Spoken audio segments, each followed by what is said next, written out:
What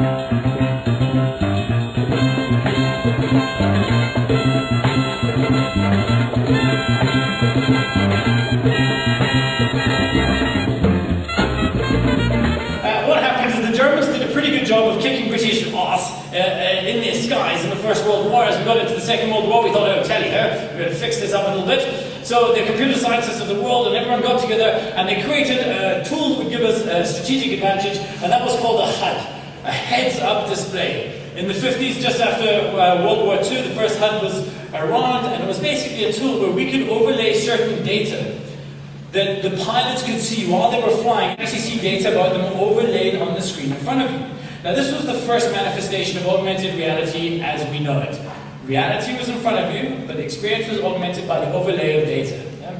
Basically, the description goes, or the definition goes, augmented reality is a term for a live, direct, or indirect view of the physical, real-world environment whose elements are augmented by virtual computer-generated imagery.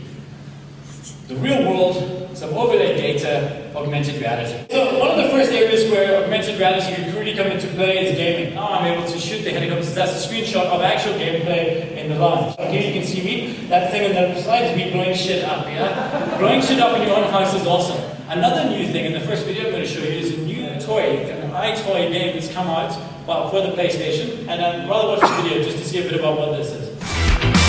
Hey, what do you know about the song in the jacks in your mind? I see you dancing, but you never ever mark your words. Hey, what do you know? I think you're done to do something again.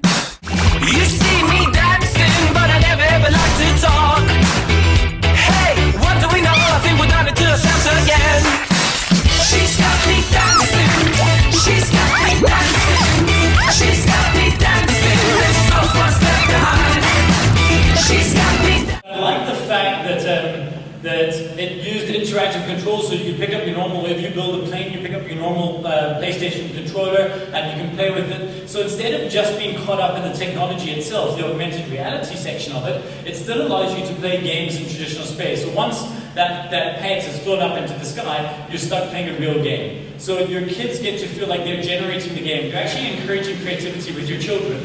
So Esquire decided to make a copy of their magazine that was a completely augmented reality based. I'm David Granger. I'm the editor-in-chief of Esquire magazine. I'm here to introduce you to the augmented reality issue of Esquire. Before I say anything more, let me just kind of show you. Ah! Booyah! In your face! And bless your soul, welcome to the augmented reality issue of Esquire magazine. My name is... That's Robert Downey Jr.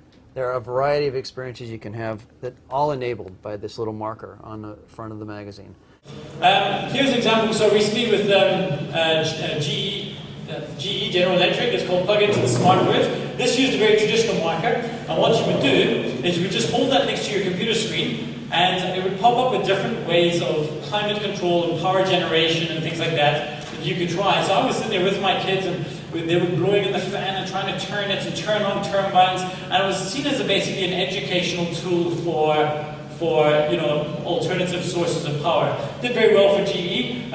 Overnight, everything on Twitter, people were tweeting all about it and talking about it. There was photos all over Flickr and obviously Facebook and things like that. And the numbers are generated themselves, 1.2 million uniques with more than 1 million augmented reality users. What I like about that means that a very, very high percentage of the people who actually went to the site bothered to go to the effort of printing out the marker, holding it up in front of their screen and interacting with the engine. And I think that's really good, because generally you have a very quick drop-off rate for people who visit web pages that are somewhat marketing related, so I think that's cool. However, I'm concerned. My concern is that we confuse the enthusiasm for the technology with the enthusiasm for your brand. Are the people loving Adidas more because of this, or do they just like the idea that they're doing something new and cool with augmented reality? Have a look at this. This is the augmented reality brand tracking figures prepared by Kazero.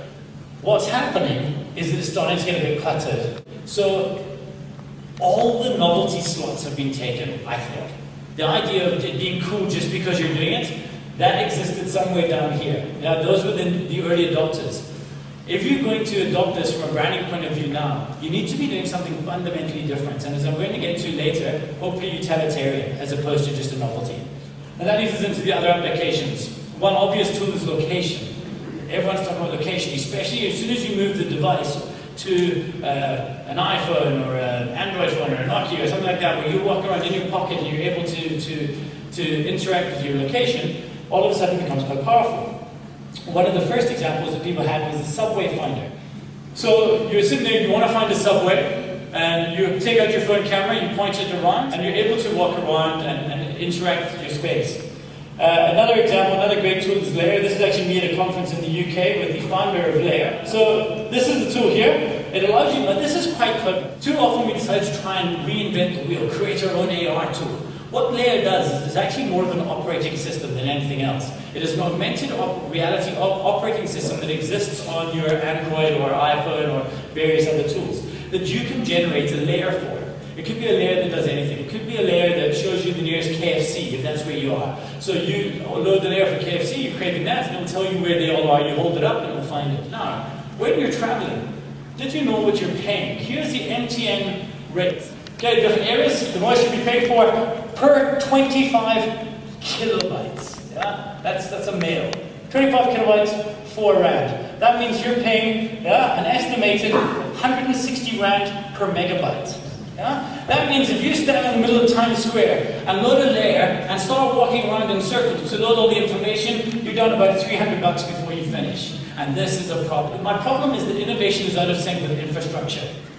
That brings us to navigation. Now here's some interesting opportunities. Imagine you're driving down the road, and instead of you using Google Street View, which is generating real-time images as you're driving, imagine now you're using a camera that's mounted on the front of your car.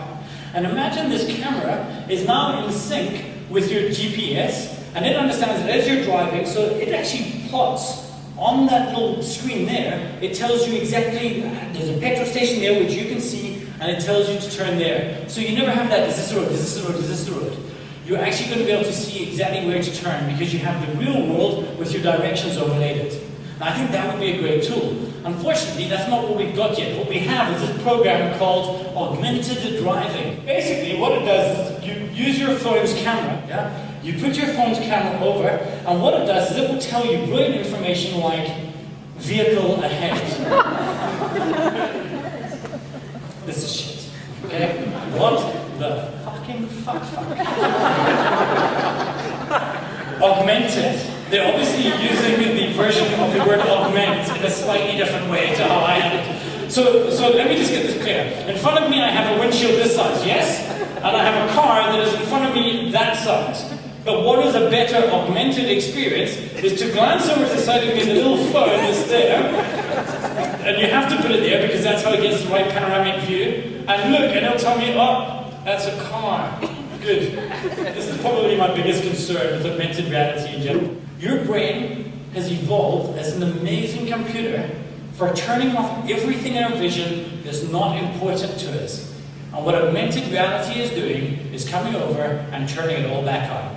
It is throwing things in front of our face, in front of our screens, that we did not necessarily need. And I think we have to be careful about that.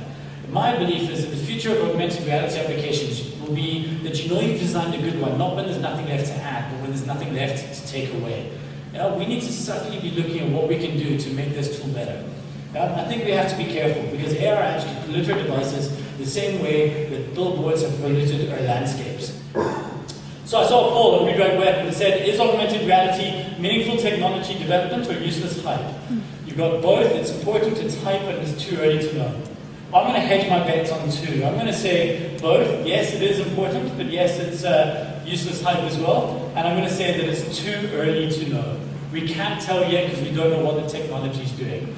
But I will say that if we're not careful, we'll kill it off. Because the novelty will wear off before the technology has matured enough to be useful. And that is what the concern is. What's holding us back? Mobile processing power, the size of the screen, human limitations, you're trying to navigate with the thumb and things like this, GPS speed, waiting, networking, bandwidth, frequency, the tools, the things, the information, not everyone has smartphones. So there's a lot of things holding it back at the moment. For me, the biggest concern is this. Throughout the day and throughout the talk, I've mentioned novelty, yes it's novel, yes it's cool, yes it's novelty. What is the problem with novelty? It wears off. The key problem with novelty is that it wears off. And let me tell you this is a lesson that I could say, this is for everyone's business. This isn't to do with augmented reality.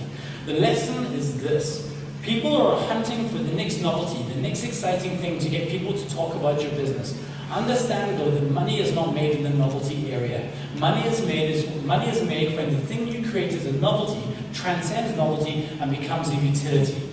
What augmented reality needs to do is become utilitarian. It needs to become a tool that we can use fundamentally because it's important and because we want to use it. And I don't think we have that yet. I've not yet seen a single application of this technology that convinces me that we've created an effective utility yet.